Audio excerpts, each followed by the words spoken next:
Attach বাথরুমে কিভাবে ওযু করতে হয়? যেহেতু ওযুর শুরুতে বিসমিল্লাহ বলতে হয়, আর বাথরুমের মধ্যে তো আল্লাহর নাম নেওয়া যায় না, বিসমিল্লাহ বলা যায় না, তাহলে আমরা কিভাবে অ্যাটাচ বাথরুমে ওযু করব? এই বিষয়টা কিন্তু খুবই গুরুত্বপূর্ণ। আল্লাহ রাসূল সাল্লাল্লাহু আলাইহি ওয়াসাল্লামের হাদিস থেকে আমরা এই বিষয়টাকে আজকে পরিষ্কার হব ইনশাআল্লাহ।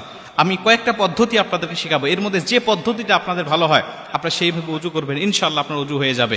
কারণ আল্লাহ রাসূল বলছেন, ইবনে মাজা শরীফের হাদিসের মধ্যে আসছে, যেই ব্যক্তি ওযুর শুরুতে বিসমিল্লাহ বলে না তার ওযুই হয় না। মুহাদ্দিসরা হাদিসটাকে গবেষণা করে বলেন যে আল্লাহ রাসূল ওযু হয় না বলতে বুঝিয়েছেন ওযুটা পরিপূর্ণ হয় না। এখন ওযু হয় না অথবা পরিপূর্ণ হয় না, দুটা কথা একই।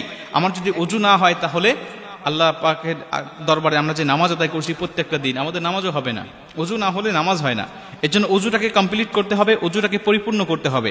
এখন এই ওযুটাকে কিভাবে পরিপূর্ণ করব? কারণ আমাদের অনেকের বাসায় অ্যাটাচ বাথরুম আছে, নিজের বাসায় না থাকলে আত্মীয়দের বাসায় গেলে অ্যাটাচ বাথরুমে ওযু করতে হয়, বা অফিস আদালতে গেলে অ্যাটাচ বাথরুমে ওযু করতে হয়, হোটেলে গেলে কোথাও ঘুরতে গেলে আমাদের অ্যাটাচ বাথরুমে ওযু করতে হয়। তাহলে এই মাসআলাটা আমাদের সকলে জানতে হবে। আমি আপনাদেরকে কয়েকটা পদ্ধতি শিখাই, এর মধ্যে যেটা ভালো লাগে আপনি সেটা করবেন। প্রথমত, যদি আপনার এই অ্যাটাচ বাথরুমে ওযু করার বিকল্প কোনো পদ্ধতি থাকে, বাহিরে কোনো ওযু করার জায়গা যদি থাকে, টিউবওয়েল হোক আর বাহিরে কোনো টেপ হোক, যদি এরকম বিকল্প কোনো পদ্ধতি আপনার আশেপাশে থাকে তাহলে আপনি সবচাইতে উত্তম হবে বাহিরে ওযু করা। এটা যদি সম্ভব না হয় যে বাহিরে ওযু করার কোনো ব্যবস্থা নাই, তাহলে আপনাকে ভিতরেই করতে হবে। এখন ভিতরে করার আগে আরেকটা পদ্ধতি আছে, সেটা হলো, যদি দেখবেন যে সাধারণত ওযুখানার পাশে বা টয়লেটের পাশে সাধারণত বাড়িতে এখন বেসিং থাকে, এই বেসিংয়ে আপনি বিসমিল্লাহ সহ ওযুটাকে শুরু করবেন। কারণ বেসিংয়ে তো আর পা ধোয়া যায় না। আপনি বিসমিল্লাহ বলে ওযুটাকে শুরু করলেন, হাত মুখ ধুলেন, আপনি মাথা মাসাই করা পর্যন্ত সবকিছু করলেন, পা ধোয়া সিস্টেম নাই। যদিও এখন দেখলাম কয়েকদিন আগে একটা ভিডিওতে যে পা ধোয়া সহ ওযু করার জন্য আলাদা বেসিং বের হয়েছে। এটা বাংলাদেশে অ্যাভেলেবল কিনা আমি জানি না। তো আমাদের সাধারণত নর্মাল যে বেসিংগুলো থাকে, এটাতে আপনি ওযু শুরু করলেন, শুরু করার পরে শুধু পা ধোয়াটা বাকি রেখে আপনি টয়লেটে গিয়ে পাটা ধরলেন, এটাও অনেক উত্তম হবে, এটাও আপনার জন্য অনেক ভালো হবে।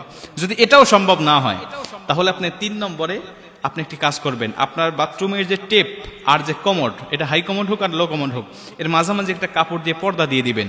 তাহলে কোনো ইখতিলাফ থাকবে না, এর মধ্যে কোনো সন্দেহ থাকবে না, আপনি এই সন্দেহ মুক্তভাবে ওযু করতে পারবেন। যদি পর্দা দেওয়া সম্ভব না হয়, কোনোটাই আপনার সম্ভব হচ্ছে না, বাহিরে ওযু করা সম্ভব হচ্ছে না, বেসিং থেকে শুরু করা সম্ভব হচ্ছে না, পর্দা দেওয়া সম্ভব হচ্ছে না, তাহলে আপনি একটি কাজ করবেন, সেটা হলো অবশ্যই বাথরুমে ঢোকার সময় তো আপনি একটি দোয়া পাঠ করতেছেন, আল্লাহুম্মা ইন্নী আউযু বিকা মিনাল খুবুসি ওয়াল খাবাইস। এই দোয়াটা আপনি পাঠ করে তো ভিতরে প্রবেশ করতেছেন। তো এই দোয়াটা পাঠ করার সময় অবশ্যই আল্লাহর নাম নিয়ে আপনি ঢুকেছেন। ঢোকার পরে আপনি ওযু করার সময় অবশ্যই দিলে দিলে, যেভাবে আমরা টয়লেটের মধ্যে ইস্তেগফার পাঠ করি, এটা তো পড়তে হয়, আপনারা সকলেই জানেন যে দিলে দিলে ইস্তেগফার পড়তে হয় বিভিন্ন খারাপ জিন, বিভিন্ন খবিস খান্নাসের হাত থেকে বাঁচার জন্য। ওইভাবে দিলে দিলে আপনি ওযু শুরুতে আপনি বিসমিল্লাহ পাঠ করবেন, মুখে উচ্চারণ করে নয়, দিলে দিলে।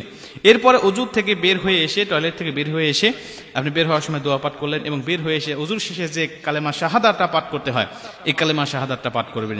ইনশাআল্লাহ আশা করা যায় যে আপনার ওযুটা হয়ে যাবে। কারণ আমাদের এখন বর্তমান টয়লেটগুলোতে এত নোংরা থাকে না, পরিষ্কার থাকে।